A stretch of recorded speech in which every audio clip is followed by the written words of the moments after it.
Hello and welcome to another edition of GNet TV's In-Depth series. I'm Andrew McKeever, the news director here at GNet TV. It's a pleasure to have you with us today. Today is Wednesday, September 27th, and it's also our pleasure to have with us in the studio today two folks who have been here before, and we're glad to have them back. Jonah Spivak is the president of the Bennington Area Regional Chamber of Commerce, and Linda Benway is the president of the Shires of Vermont Regional Marketing Organization, or RMO, as it's often referred to. Welcome, both of you. Thank you for having us. Thank you for being here and making the time. We're going to talk a little bit today about how things have been going in terms of marketing Bennington County and the area. And Jonah, I guess we'll look to you to get us started and bring us up to date on what's been going on. It's been a really, I think, busy year since the Manchester Chamber of Commerce closed a little over a year ago now. And meetings, discussions, lots of talk about things. How do we pick up the slack? So where are we at now? Well, that's a great question, and it's a very broad question. So those are the kind of questions that we can have a lot of fun with. I guess I would start by saying that it's actually been more than a year now. It's almost a year and a half since the Manchester Chamber closed, and a lot has happened. You mentioned over the course of last year, there was a couple of summits, but one of the things that came out of that was a realization and a desire that we work more regionally. And of course, the Shires Regional Marketing Organization has always had that as part of their mission, to coordinate and to unify efforts between the North Shire and the South Shire. And the biggest change has been what's been happening with the Bennington Chamber. You introduced me as the Bennington Area Chamber of Commerce. And actually, our name is even more awkward than that at the moment. Currently, we're calling ourselves the Bennington Regional Chamber of Commerce serving the Shires of Vermont. It's a very awkward name, but that's partly because this is an organization that's in transition. Our goal is to fully represent both the North Shire and the South Shire, and that is what we've been doing for the past year. And I have a bunch of sort of specific details about that we can talk about, but before I do that, I'd love to have Linda chime in as well. Sure. And as you know, the Shires RMO was present at those summits as well. And we got the same message that the Bennington Area Chamber of Commerce does and did, and that is to to unify our branding. That was an important thing that we felt that came out of those summits that happen in our region. So we've been working very closely with the Regional Chamber in Bennington, is what I like to refer to you as, the Regional Chamber in Bennington, because you have been spending the greater part, probably more than a year now, representing all of the shires, the North and the South Shire. And they're doing it in conjunction with the Shires of Vermont, who's been a regional marketing organization for about a dozen years now. And to be clear, though, this does not mean we're trying to overshadow other marketing efforts or to change marketing efforts for individual towns. And a great example of that is the Manchester Business Association. They're very focused on Manchester-specific advertising, which we fully support as well. And we're happy to work alongside them to get that message out and to not duplicate effort. Frankly, there's so much work to do, and some of the things you'll be hearing about, that we don't have the assets to be doing the same work twice, and there's no need for that. And all of that is true, Jonah, and Bennington even has a downtown organization of their own. Exactly. And the same thing, yeah. They've come alongside the chamber, and This is the goal of both of our organizations, hopefully all of our organizations, to work together and not duplicate efforts, and to pick up the slack or do something different, is what I really mean to say, than some of the other organizations, and get the promotion out there about the Shires of Vermont. Well, Linda, you mentioned a word in the course of your answer there that I hear it mentioned an awful lot, and that's the word branding, or brand something. What is the Bennington County or the two shires brand? Or when you hear that term, what are we trying to promote and develop with that? Is it outdoor recreation? Is it tourism and travel? Is it business opportunities? What are the components of that branding identity? I'll jump in and say, Sure, I'll go start ahead. out, it's all of the above. And I look to Jonah when I say that because the Shires of Vermont Regional Marketing Organization tends to focus on travel and tourism experiences, bringing people here that once they're here, they're going to want to move here and live here, and we want to be a resource for all of the above. Jonah, through the Chamber, is more involved in an area that the Shires is a little bit less, or the Shires RMO is a little bit less involved in, and that's and that's the economic development piece of it. So it's a very important piece as well. Yeah, and I would say a lot of what we're talking about is regionalism itself. You talk about, well, what is our brand? You can have lots of little brands. You can have a Manchester, you can have an Arlington, you can have a Dorset, you can have a Bennington, a Shaftesbury. I mean, we have 19 villages and towns in our region. But that, looking at a specific town, an isolated town in a silo, is not what the traveling public is looking for. And before we came on camera, we were having a discussion about, well, what is the economics of the future? Retail has changed. It's evolving as we speak. Amazon's going to be having drones flying packages to your door. What does that mean for our downtowns? What does that mean for outlet shopping? What does that mean in general? One of the things that we've learned is we have to tell a big story. And the good news is our region has a terrific story to tell. But we do that by breaking down those little silos, or getting out of those little individual sandboxes and playing together and having a much bigger, powerful voice. So the brand is a regional brand. We want people to know that coming to southwestern Vermont, the Shires, Bennington County, Manchester, Bennington, any of those communities within that area, we're in this together. And the more we successfully do that, the better off we'll be. You know, that seems like such an obvious point to me, and it's been discussed repeatedly. I've had numerous folks here, and we've talked about this in one way or another. Bill Colvin was on the show recently. He talked about, you know, regionalizing between Bennington and Windham counties and breaking out of silos. And I guess the thought that always occurs to me is like, wow, that seems really obvious. And in this day and age, you know, so clearly the way to go. Maybe in the 19th century, when communications were a lot weaker than they are now, you could understand the more localized mindset. But nowadays, the regional approach would seem to be, you know, so clearly the wave of the future. What do you find are the biggest challenges, though, to creating that regional identity? I mean, does it meet resistance at all? I mean, maybe I'm misinterpreting something. Great question. And I would quickly step back and say that it's experiential. You know, that's what we're really, that's the difference in terms of what people are looking for today and the way they were shopping or behaving previously. So if you're going to be experiential, that's where the combining all the assets of a region has its value. And how is it being received is your question. And I would say that for the most part, the majority of folks really understand this. And it's because that this is not, like you said, we've been talking about this for a while. And it's reflecting this shift in the consumer habits and what they're looking for when they're traveling. Having said that, we still have to learn to work together, and I think we're doing that every day. We have done a lot of partnering with individual groups and organizations throughout the region, and really our partnership with the Shires is probably the best example at the highest regional level of working together. And that shows up in everything we do. We put out a Shires regional app, which you can download, Go Shires VT. It's a tremendous resource. We work together on travel shows. So again, mastering or marshaling our resources. So we're not having two chambers and an RMO going to one travel show. We now go as one concise, complete unit. And this is bearing results. People are seeing results. And a good example of that is something that happened recently. We have for 10 years now been participating in the Discover New England trade show, which is really geared towards European travel writers. And most recently, we had a familiarization tour come to us from England, which was sort of as a result of that, and coming, interestingly, through New York as a way to enter us, rather than through New England. But that was because of that relationship we had built up at Discover New England. They knew to reach out to us.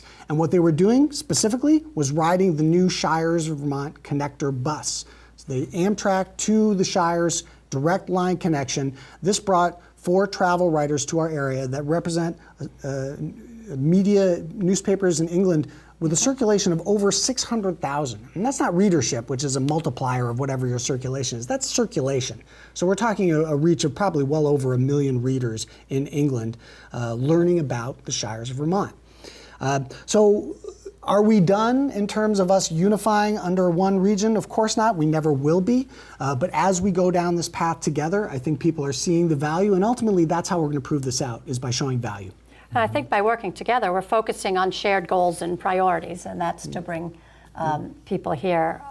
You made a good point about the folks coming over on the Shires, the new Shires Connector. People are traveling differently. People are more mobile these days, and they're not looking at town lines to stop them. People are not traveling to one destination and staying in one place like they used to. The Catskills, Manchester, just Bennington.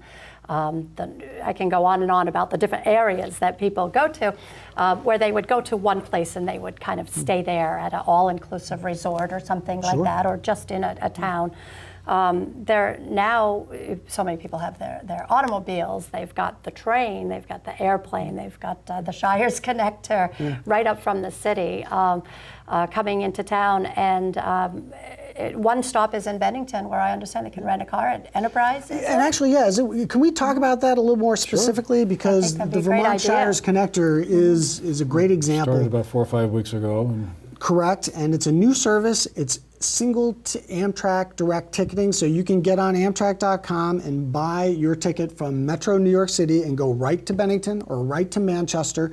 And there's actually 3 stops in Manchester. There's at the Equinox, the Taconic, and at the bus parking lot behind the North Shire bookstore.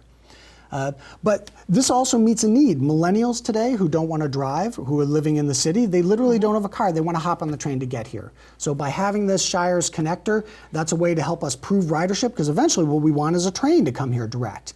But for now, we have this alternative, which does allow people to do that one-stop shop to get them up here. It's also environmentally conscious, in terms of lowering our emissions and using mass transit. So.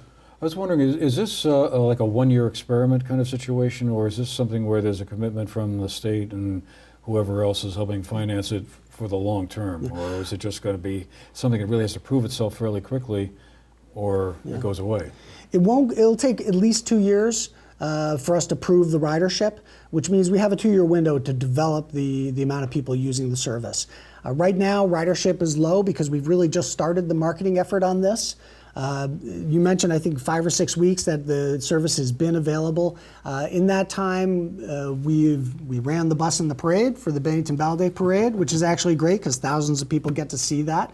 It's a pretty nice bus, too. It's a beautiful bus. It's like a big deal bus, not a little minivan. It's a fabulous, top-of-the-line, state-of-the-art, brand-new bus with Wi-Fi.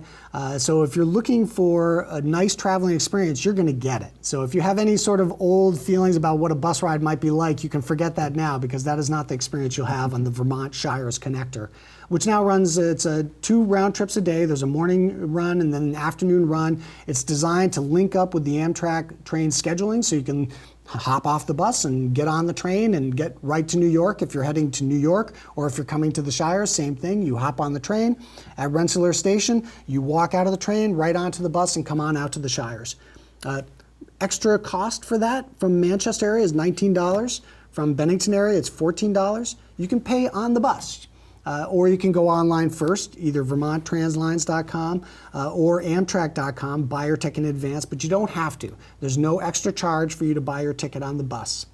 All right. I think convenience and having that experience of getting here Absolutely. is what that's all about. And then, of course, the last mile when they come up here, as you said, in Bennington, there's the Enterprise rental car service, and here in Manchester, the Langway rental car. And we hope to develop other partnerships and relationships with businesses, hotels, attractions, to also perhaps meet the bus if that's useful to them in their packaging for marketing purposes. So once folks from New York or Point South get here, I guess then the big question is, what do we have to offer them to make them want to, have a good time, or lure them here in the first place, I suppose. And you mentioned at the start about the changing sort of nature of retail, about how, empty storefronts in Manchester have been a topic of conversation point for a long time. Yeah. It's And in nothing Bennington as new. well. But I guess what seems to be changing now, and again, it's nothing really new, but it may be approaching some sort of tipping point, is this whole business around online commerce really now becoming a very dominant factor in the retail world, or at least we all use it, right? And it was clear 10 years ago that this was going to be a trend. But maybe now, I guess I just wondered, I don't have any hard numbers or data to kind of back any of this up, but it seems to me that there's, just on anecdotal, study about it, is that we're kind of reaching a point where that's becoming a bigger and bigger chunk of the overall retail market. I mean, you see all these major chains, either closing stores and being worried about that.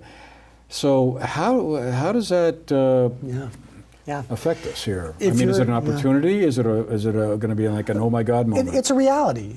Opportunity or not, it's a reality. And if you're just putting all your eggs in one retail basket, you're going to be challenged by this. But that's the beauty of having a regional approach. If you're coming here for covered bridges or ski mountains or trout fishing or great regional art exhibits or museums or local history, of which we just have in droves, that takes the pressure off any one segment of your economy to try to carry everything else. I think the days of just having outlet stores carry Manchester are over. But that's the advantage of having this wealth of other assets available to you, and including ones that don't necessarily speak well for themselves, such as recreational assets. I think we all understand the value of our mountains and our streams and our mountain biking and our hiking and our canoeing and fishing. But those are typically ones that are hard to market, but we've made a specific effort at the regional level to pull those together. We have a North Shire recreation team, a South Shire recreation team. Both of those have actively inventoried our assets and have been working ways to market those to the world at large. Some of the things we've done, there's now a Bennington Trails map, which you could download. There's a regional fishing map and guide, which you can download. There's also, I think we came up with 30 pages worth of outdoor recreation in the North Shire, which we've shared with ManchesterVermont.com and the Regional Chamber as ways of pushing that information out there. And best of all, as we're going through this effort, the state of Vermont creates a new initiative called the Vermont Outdoor Recreational Economic Collaborative to explore precisely the same avenue of how do we let those recreational assets speak for themselves, but also help them speak so we get the word out there. And there's going to be a statewide VOREC meeting here in Arlington, right in the heart of the Shires, on October 24th. That is a public meeting. It'll start at 6 o'clock, where we'll be meeting with basically the state of Vermont's initiative commission. It's a listening tour. It's an opportunity for us to tell them what we need for our region to help highlight these assets and keep things moving in the right direction. So it was wonderful to see a local effort, local regional effort, then be mirrored almost exactly by what the state is doing, so we can work hand in glove. Again, another great example of how Vermonters take limited resources and really try to do the best we can with it. And that certainly speaks to the experiences that you might have when you come to the Shires, which is great. But one more thing I just want to piggyback, Please. which is in a different direction of the recreational, but I think having the changing storefronts also do create opportunity. One of the things that folks look for when they come to a region is exactly what Manchester has to offer, a walking downtown. And we're working hopefully towards some nightlife involved in there. But I think one of the things that the tourist industry in particular looks for when they come here is local or regional specialty shops, independently owned storefronts where they can find something unique to our area or something that they're not going to necessarily find in the cities that they come from. Specialty foods, arts and art exhibits, and that's happening in some of our empty storefronts now. Who knows, local clothing manufacturers, craft goods. Hawkins House is a good example because you have all kinds of craft, local artists and such in a store, and this is what folks are looking for, something a little different from shifting from the outlet stores. Well, you almost anticipated my next question, which was going to be, outdoor recreation. People go hiking and biking, kayaking and skiing and a lot of different places, and I guess the challenge is to kind of say, well, yeah, you can do that here, there, and everywhere, but you really can have the best time when you come to Bennington County or southwestern Vermont. But you also have to let them know about it. And one of the things that we've done with the recreation teams is to make sure that getting our trails on the statewide trailfinder.info website.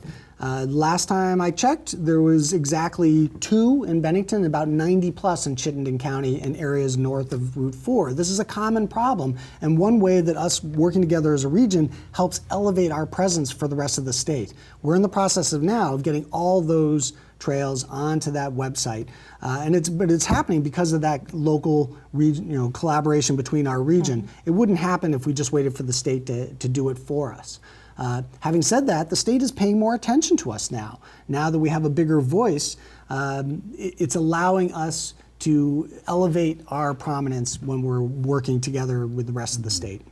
I've often wondered about that because it seemed like for a long time, a lot of the marketing efforts and promotion sort of stopped north of Route 4 in Rutland, and it's kind of nice to see that the state is moving the right direction. I think so, and collaborating and working together like this and becoming a bigger entity gives us more clout up in the Montpelier area, and they're paying attention. So I have to follow up on another thing you just said, Linda, about nightlife.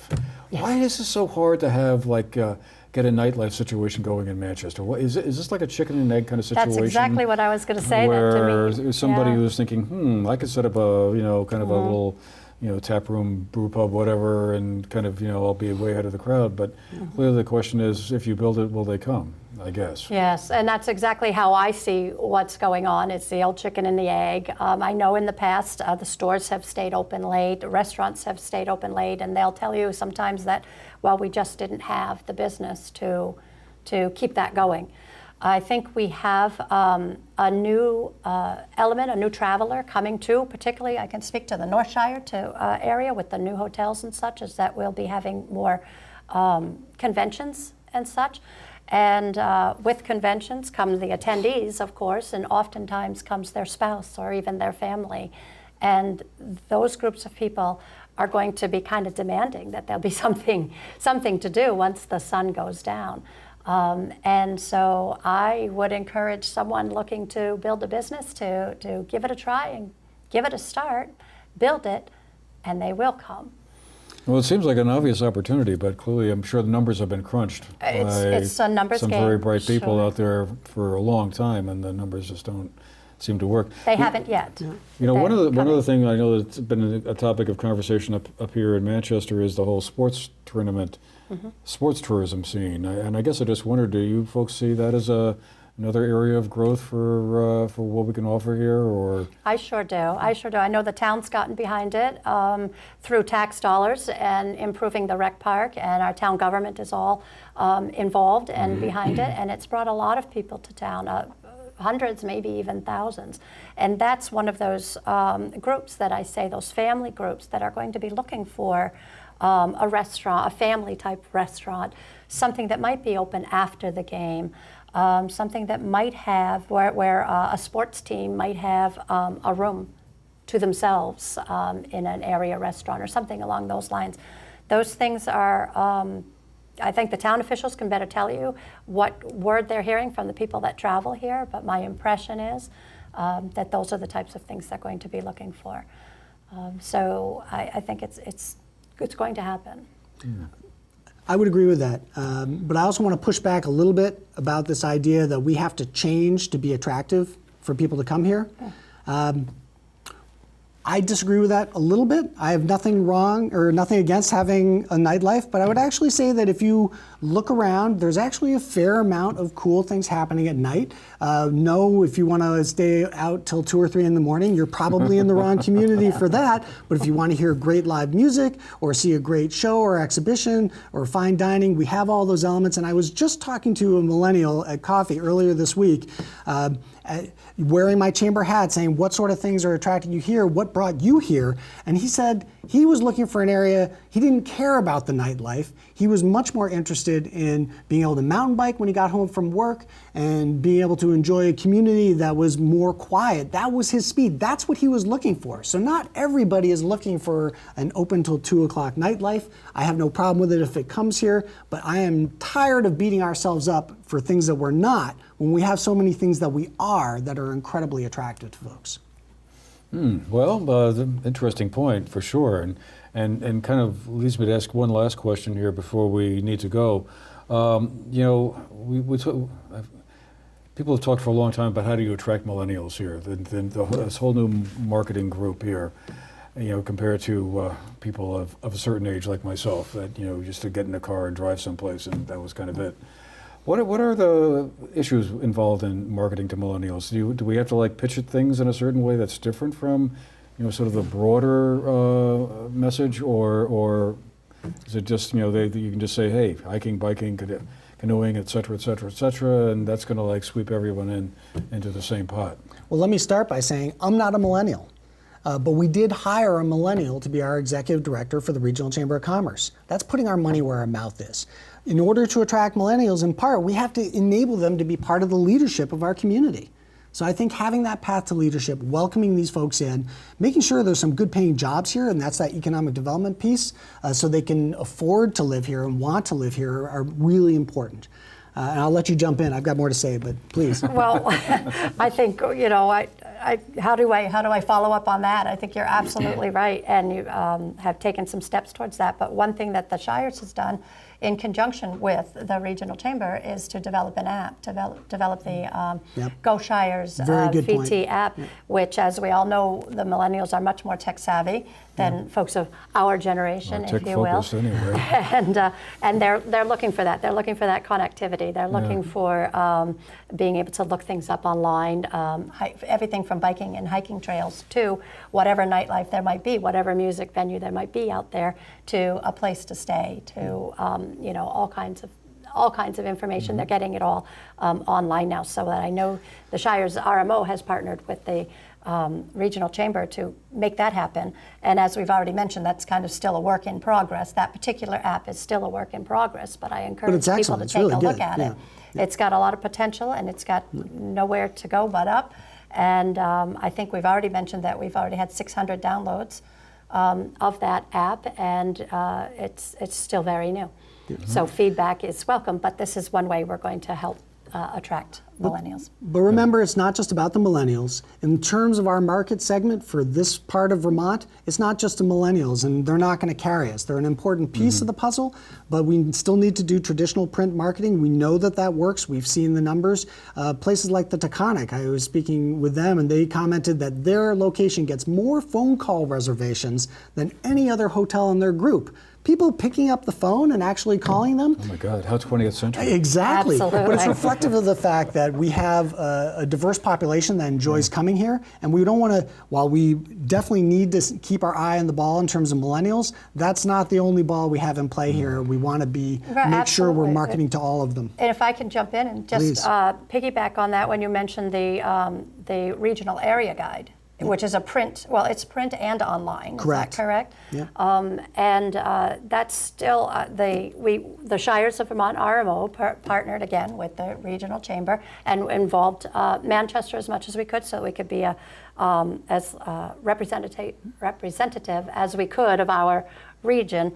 And 70,000 copies were printed. Absolutely. And we're almost out of them. And we're almost out. And that's an example of us thinking big, thinking regionally, and these do attract the millennials because that's what the experience they're looking for. It's not an individual town, it's the whole package experience. And you do need to market to everyone. You still have the folks who go to the trade shows and they want something in their hand. They've seen so much at a trade show, but they want to go home with something. And from there, then they might get online and go to the app, or they might go online and look at a particular region or area and so on. But that print is still very, very important to the point of the fact that we printed 70,000 and we're almost all reassuring to know out. that some things don't change all that much. Some things haven't changed. Good. Yes. I'm glad. Well, on that note, we're going to have to leave it there, but I wanted to thank both Jonah Spivak of the Bennington Area Regional Chamber of Commerce. Serving the Shires. Serving the Shires. Thank you very much. That works. And Linda Benway, the president of the Shires Regional Marketing Organization. Did I get that right? That works fine. Shires of Vermont, RMO. Thank you for this opportunity. Thank you for both being here today, and thank you folks too for being with us as well. We'll see you the next time on GNet TV's In-Depth series, and have a good day.